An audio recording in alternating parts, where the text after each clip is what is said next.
Hey everyone, Clint here from Oak and Iron Outdoors. Working as a trainer, working in physical therapy, and working in chiropractic rehabilitation. I've seen my share of low back injuries and sciatica come through the front door. Sitting on one of these guys can be a pain in the butt, literally. So today I want to talk about some preventative measures, some modifications, and some stretches that you can do to get you through your pre-rut, rut hunt, or any time of the year that you're going to be sitting on your tree stand for the upcoming bow hunting season, all right? Well, let's go over that right now.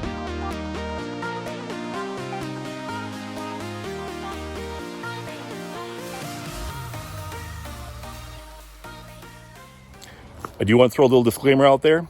If you have any back injury or feeling of any back pain, discomfort whatsoever, please see your chiropractor, your physical therapist, or your MD in regards to getting that taken care of. Everything I list in today's video is basically preventative measures. It's not to aid or essentially fix any issue or problem that you may currently have. I want to go over a few corrections with you for your spine that you can perform while you're sitting in your stand. The first one is maintaining that lordotic arch. So if you look at the small of my back, I'm creating that arch back here, that lordotic curve, and I want to maintain that while I'm bow hunting. That's going to prevent those flare-ups, the back injuries from reoccurring. So simply sitting with good posture, up nice and straight, being observant, and one of the things is after we're sitting 2, 3, 4 hours, we tend to get bored, especially if we're not seeing any deer, and we tend to lean forward, and that takes that lordotic curve out. Maintain that lordotic arch, and just that little correction right there, for some of you folks watching this, that might be a saving grace while you're on your tree stand. The next little correction that you can make essentially is when you're on stand, and this is more for you sciatica individuals out there. If you've dealt with sciatica, from my experience, rotational movements of the spine or hips and glute area tends to exacerbate sciatica. So a lot of people, now, if you have a good back, it's a little bit different story, but rotation. So right now, I'm just rotating at the spine. But for you individuals who've had low back problems, especially sciatica, I recommend taking those feet, if you can see my feet down there, and move those feet. If you work in a factory setting, or you work in any type of setting where you are moving equipment or boxes or product, they always tell you, move your feet, don't rotate at your spine. And the same can be said while you're on the tree stand. So to help prevent sciatica and low back issues going forward, if you can, do it slowly when those deer come in, but move your feet and don't rotate at the spine or the hips. The third correction that you can make is essentially keeping yourself nice and straight, especially after you've been sitting all day, and I'm guilty of this, but is leaning into that tree. Now, if you have a good back and a strong back to begin with and a good core, it's usually not that big of a deal. But if you've ever had issues with the disc and disc protrusion, especially pushing on that spinal nerve onto the left or to the right, this can actually exacerbate low back pain. And it's one of those things that you may not even feel it while you're doing it. Otherwise, you wouldn't do it if you felt the pain. But later on that evening or even the next day, the low back tends to flare up on you. And what ends up happening is by leaning over, you're opening up the vertebral bodies, that disc that's in the spine will push out, and you're aiding that push. Actually, be pushing out this way, and then you're putting pressure on that nerve, and then once again, that causes back pain. And once again, it doesn't always cause pain while you're doing it. It can sometimes happen later that evening or the following day. Working with clients with low back issues, especially in workplace ergonomics, one of the things I look for is seat height. And what I like to see is I like to see the butt essentially to be a little higher than the knees. And what that does, it takes pressure off the hamstrings, it allows the pelvis to rock back into neutral, and it takes pressure off of the low back. Now, tree stand manufacturers, it's essentially a one size fits all. And a lot of times we can't make that change. Now, I know there are some tree stand manufacturers where you can change your seat and get a custom tree stand to you. That's awesome. But for the most part, these seats range anywhere between 17 and 21 inches, depending upon the manufacturer. Now, this particular stand if I measure out from the base of the stand to the top part of the cushion, we're at 20.5 inches on this particular stand, and this is a Novix Echo. Now, my hips are level with my knees on this stand. I would like to see this actually raised up a couple of inches, and I can actually make a few of those changes with some modifications of some products, and I'm gonna go over that right now. So one product is this seat wedgie. If you look at it from the side, you'll see that sticker here, and it actually narrows down to right here. So with this component, what I like to do is I like to take it and I like to stick the thick part to the front of the seat and the thin part to the back. And then what that does is this thick part will lift up my legs a little bit, and it kind of acts like a leg lifter. So if you've seen on some of those stands, and this helps alleviate back issues as well, those leg lifters that are on the front of the stand, front of the tree stand, and by putting your feet on it, bringing those knees up just a little bit, but you still want that butt just to be a little bit higher, that helps alleviate from the legs pulling on that pelvis. This tends to do the same thing.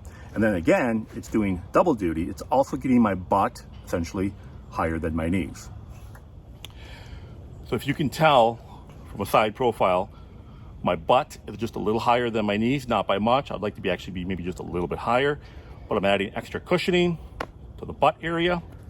And the thick part here is just pushing up just enough, just a little bit on the bottom of the legs, just to provide that little extra support on the legs. So this actually feels better than what I had before of that cushion that comes with the Novix Echo. And this is much more comfortable. So this is one little modification that you can make. You can get these at Walgreens, Walmart, Amazon, wherever. But essentially it's just that seat wedge that you see in the car. You know, you might think it's one of those old people things, but I'll tell you one thing. Take that seat wedge, turn it around, put it backwards, and it becomes very comfortable sitting just like this. The next modification or product I want to talk about is the Hunt Comfort Fat Boy. Now, this particular product is sitting at 3.5 inches from top to bottom. And once again, it just helps get that hip or the hips a little higher than the knees. I utilize this product for my observation sits when I'm sitting on the ground, or if I am going to be in my ladder stands. And the ladder stands, I don't have any cushioning on them. It's just that graded metal. And this really helps my butt getting cold essentially on it, as well as providing that extra cushioning. Now, what's nice about this particular product is it has a special foam in it, and then it has gel on the inside. And it really maintains its structure, but at the same time, giving you that comfort and support. Where some of those cushions that are out there, those cheaper ones, your butt just kind of sinks in all the way down, and it really doesn't do much over time. Now, if there is a little con, it's the price. I believe this comes in at $80. And then the other thing is it does weigh a little bit. It's 3 pounds, I believe, just a hair under 3 pounds actually. So if you're carrying just this to your stand with maybe your backpack and filming gear like I do to a ladder stand, that's no big deal at all. But if you're carrying all of your extra gear, your sticks, your stand, your backpack, whatever it might be, this weight does add up. So maybe that would be the only other little con to it. But for getting through an all-day sit, especially during the rut, this guy here, if I'm going to a ladder stand, is my go-to seat that I bring with me. The next modification or product is the Obus form. And this is a hard material. I believe it's a hard plastic in here. And then it has the cushioning over the top. And it helps replicate that lordotic arch that we talked about earlier. Now, this thing is a little bit bigger. It's actually fairly light though. And what you can do is if you have, once again, low back issues and you want to prevent further low back issues, or even some mid-thoracic issues, which means the area between your shoulder blades or your scapula, this can help out big time. So what's kind of nice about it is it's got these straps on it that are essentially in the horizontal position, and they fit a tree perfectly. Now, is this something that I would bring with my mobile system with me? Maybe not. Like I said, it doesn't really weigh the most, I think 1.5 pounds, but it is a little bit bulky. But let's say you had a ladder stand, and once again, you want to bring the Fat Boy with you, and you want to bring another component with you to your ladder stand, because you've got the carrying capacity. This would be the go-to piece here. So let's get it hooked up to the tree and see what it looks like and how it works. This is really comfortable, folks. So what it does is it forces you to sit up nice and straight. You can't essentially lean back. There's no noise to it. If you look in here, that lordotic arch of the obus form, it's actually fitting right with my own lordotic arch here. And I can lean back, and this is super, super comfortable. And it just causes you to create that proper form. Now, I know out there's some of those mesh ones that you might see that hook up to the tree. I've looked at those, I've seen those, and for me, those just don't offer enough support. When you lean back and you put your body weight into that mesh on those, at least that I've seen, usually pushes back fairly flat. Where this here with that hard plastic, that's rock solid, steady. So once again, if you wanted to pick up one of these guys here, the obus form, maybe attach it to your ladder stand, or if you have one favorite stand out there, or just bring it with you if you have preset stands. Once again, I think it's a little too bulky, a little too heavy to carry on a mobile setup or mobile setups, but for ladder stands, this would be perfect. All right, folks, let's go over to the gym, and I'm gonna show you a few stretches that you can do to help prevent low back issues and sciatica problems that may arise from sitting on the stand all day. So let's go over that right now. I'm gonna go over 3 stretches for you folks. 2 are gonna be directed for the low back, and 1 is gonna be directed at sciatica. The first stretch that we're gonna do today is hamstring stretch. Now, why do we do hamstrings and how do they affect the low back? Well, the hamstrings connect to the bottom of the pelvis, and the top part of the pelvis connects to the low back muscles. So for a lot of people, once again, especially us men, hamstrings get very tight. They pull down on the pelvis, which in turn pulls down on those low back muscles. So I have a stretch out strap here. I just recommend utilizing a dog leash at home. That'll work out fine, or even a rope. And what we're gonna do is we're gonna lie on our back. We're gonna put this on the bottom of our foot. We're gonna bring that leg up as far as we can. The key is to keep that knee as straight as possible. The opposite leg needs to be straightened out, and then you're gonna pull that toe or that foot back towards you. So let's go over that right now. So simply put, I got the strap on my foot. I'm gonna bring it up as high as I can, and I'm gonna take my foot and I'll pull it back towards me, and you're really gonna feel that in the hammies. Keep that knee as straight as you can. I'm gonna hold this for 20 seconds, and then after 20 seconds, I'm just gonna bend that knee for about 5, and then back up again for 20. You can perform 5 reps at 20 seconds on each side, and you can do these daily if you'd like. We're gonna stay with the stretch out strap right now, or essentially the dog leash, and we're gonna perform the piriformis stretch. The piriformis muscle is a lot of times the culprit in regards to sciatica. And just real quick, sciatica is when you get that pain that essentially resonates in that sometimes low back to the glutes or the butt muscles, and then it goes down the leg and radiates down the leg. So stretch out strap, we're gonna create a figure 4 position on our back or in supine, and then we're gonna pull up on the opposite leg. So you're gonna create the figure 4 with one leg, and then the strap is gonna go underneath and pull back. And essentially, the stretch is not on the side that you're pulling back, but on the opposite side, and it really hits that piriformis muscle. And if we can lengthen that piriformis muscle, what we're doing is we're essentially taking pressure off of that nerve. So once that piriformis muscle is bunched up, especially if it's inflamed, it puts pressure on that nerve, which tends to create sciatica. Elongate the muscle, pressure off the nerve, and hopefully create a little bit of relief. So what I'm gonna do right now is I'm gonna take my left leg, I'm gonna create a figure 4, and I'm taking my strap and I'm putting it around the opposite leg, and I'm putting it right in that knee. I'm going right through the middle, and then bringing it to the outside. I'm going to lay back. And then I'm just gonna pull that back as far as I can. I can feel it right in that hip on that left side as I'm performing it. Once again, 20 seconds. Bring that leg back down for about 4 to 5, and then back up again. Same thing, you can perform 5 each side, 20 seconds, or a 20-second hold, and then perform these daily. Over is the child pose stretch.